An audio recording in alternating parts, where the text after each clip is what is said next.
Daniel Hayes never asked for much in life, only the chance to work hard, provide for his 7-year-old daughter, Lily, and keep a roof over their heads, yet somehow even that small dream seemed to make him a target among his coworkers. As the janitor of a mid-sized corporate building, he was the man no one noticed until the trash bins overflowed or the floors grew dusty, and even then, the recognition he received was often mocking rather than kind. Daniel kept his head down, quietly enduring the smirks and whispered jokes that trailed behind him in the break room, always reminding himself that Lily was waiting for him at home, her little arms ready to hug him the moment he walked through the door. But one Friday evening, as the office buzzed with weekend plans and idle gossip, his colleagues decided to entertain themselves at his expense.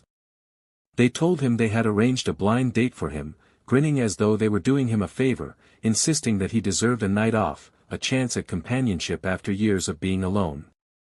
Against his better judgment and fueled by a faint hope he hadn't felt in years, Daniel agreed, his heart pounding with equal parts fear and excitement.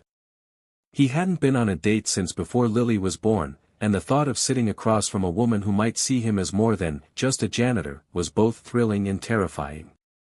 When Saturday night arrived, he put on his cleanest shirt, the one Lily had insisted made him look handsome like a movie star, and walked into the elegant restaurant his coworkers had given him the name of.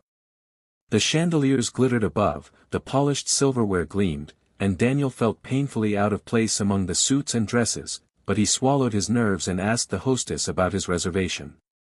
Guided to a table near the window, he sat down, clutching the folded napkin like a lifeline, trying to ignore the heat rising to his face as he imagined his coworkers laughing behind his back, waiting to hear how miserably this night would go.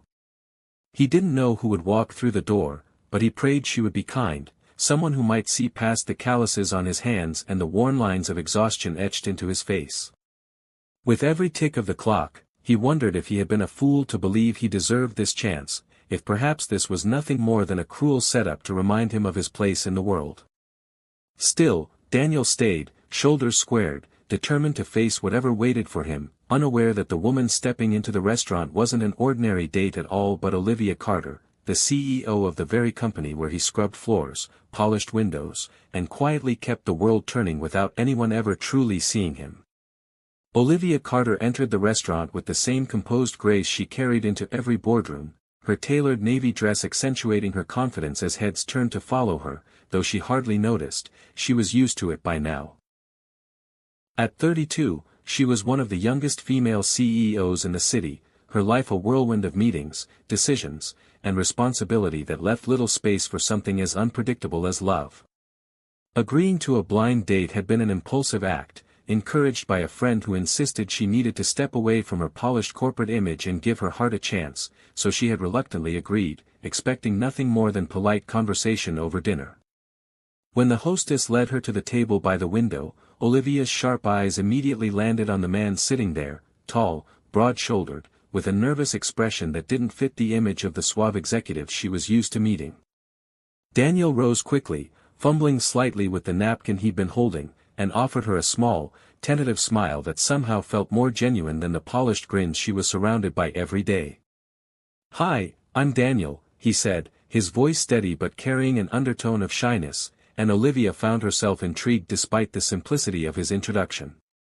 She slid into her seat, studying him, expecting him to boast about his job or accomplishments the way most men did in her presence, but instead, Daniel spoke about his daughter, Lily, his eyes lighting up as he described how she loved to draw rainbows on scraps of paper, how she insisted on brushing his hair in the mornings before school, and how everything he did was for her.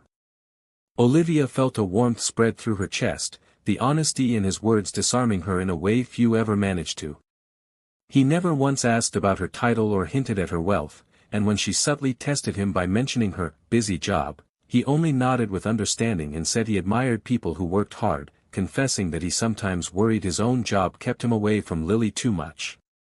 The humility in his tone shocked her, a sharp contrast to the arrogance she so often endured.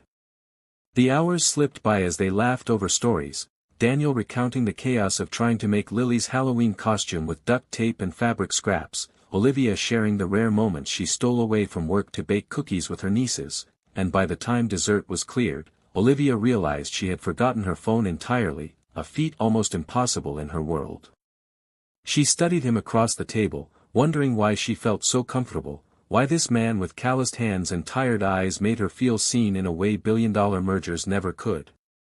Daniel, on the other hand, sat there with a quiet storm in his chest, terrified she would eventually see him for what he was, a janitor with little more than a small apartment and a big heart, and walk away.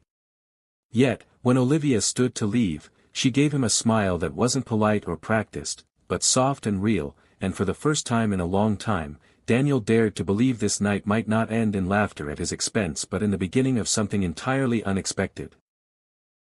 By Monday morning, the office was buzzing with gossip, whispers darting between cubicles like sparks from a fire, and Daniel could feel the weight of every stare as he pushed his cleaning cart through the hallways, his coworkers' laughter thinly veiled behind cupped hands and knowing smirks. They were waiting for him to admit how badly the blind date had gone, eager to revel in the humiliation they had scripted for him. But what none of them knew was that the woman who had walked into that restaurant was not just kind, not just patient, but Olivia Carter, their CEO, and she hadn't laughed at him, hadn't brushed him aside, she had stayed, listened, and left him with a memory that warmed him through the weekend like a fire against the cold. Still, Daniel's heart was torn between quiet joy and rising dread, because surely once Olivia realized who he was, just the janitor in her building, she would regret ever giving him her time. Yet when Olivia arrived at the office later that day, striding through the lobby with her usual elegance, she glanced in his direction, and instead of the blank, dismissive look he had braced for, she gave him a small, almost secret smile before disappearing into the elevator. That smile alone was enough to leave him reeling. Days passed, and to his astonishment, Olivia began seeking him out, first under the guise of casual conversation in the hall, then with invitations that pulled him, tentatively, into her world. She asked about Lily, listened with genuine interest when he spoke about bedtime routines and school art projects, and even suggested they all meet at the park one Saturday. When the day came, Olivia traded her power suit for jeans and sneakers, kneeling in the grass to let Lily paint her nails with glitter polish while Daniel watched with disbelief and a heart too full for words. It was the first time he realized she wasn't interested in appearances, she was interested in him, in his daughter, in the life he had built out of love rather than wealth. But the closer they grew, the harsher the whispers became, and soon Daniel found himself the subject of cruel office gossip, labeled as a man using the CEO to climb above his station. His co-workers' taunts grew bolder, and one afternoon in the cafeteria, laughter erupted when someone shouted across the room, "Careful, Carter, the janitor's just after your wallet." The words cut deep, making Daniel's chest burn with shame, his hands tightening around the mop handle as every insecurity roared to life. He wanted to disappear, to save Olivia from the embarrassment of being linked to him, but before he could retreat, Olivia's heels clicked against the tile as she walked into the room, her sharp eyes sweeping over the crowd. The laughter died instantly. With calm authority, she placed a hand on Daniel's arm, lifted her chin, and said loud enough for every ear to hear, "This man is not a joke, he is the one person in this building who knows what real strength looks like. And if any of you think you can reduce him to less than that, you'll be answering to me." The silence that followed was absolute, and in that moment, Daniel's world tilted, because for the first time, someone powerful hadn't just seen him, they had defended him. The weeks that followed the cafeteria incident were unlike anything Daniel had ever experienced, because for once, instead of being invisible or ridiculed, he felt shielded by someone who not only believed in him but wasn't afraid to stand beside him publicly, even when it risked her own reputation, and that someone was Olivia Carter, a woman whose presence in his life had already transformed the way he saw himself. At first, he tried to pull back, convinced she deserved someone who matched her world of boardrooms, designer suits, and private cars, but Olivia wouldn't allow his fear to unravel what they had begun. She told him plainly that she wasn't looking for another executive to impress her shareholders, she wanted someone who could make her laugh when the world felt too heavy, someone who could remind her what it meant to live beyond corporate walls, and more than that, she wanted the kind of love she saw reflected every time Daniel spoke about Lily. Slowly, Daniel began to believe her words, though doubt lingered like a shadow, especially when he saw the stares or overheard the whispers about their unlikely relationship.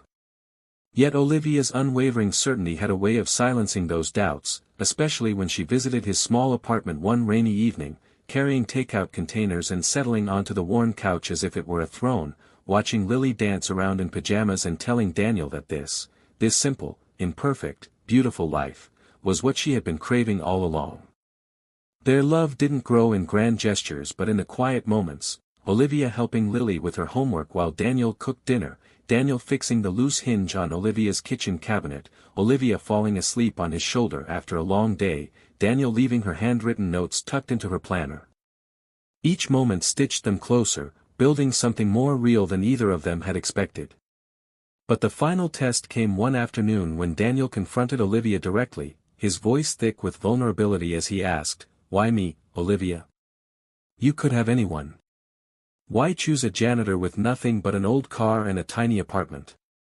She took his hands, her eyes steady and unwavering, and answered softly, "Because when you look at me, you don't see a CEO, you just see me. And that's all I've ever wanted."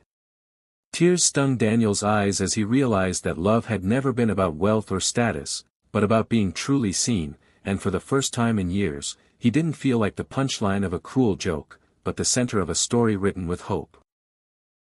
In the months to come, their bond only deepened, and soon Daniel found himself walking into the park with Olivia's hand in one of his and Lily's in the other, feeling like the luckiest man alive, because what had begun as a prank designed to humiliate him had turned into the greatest gift he could have ever imagined, a love that lifted him, a family that healed him, and a future where he no longer stood alone.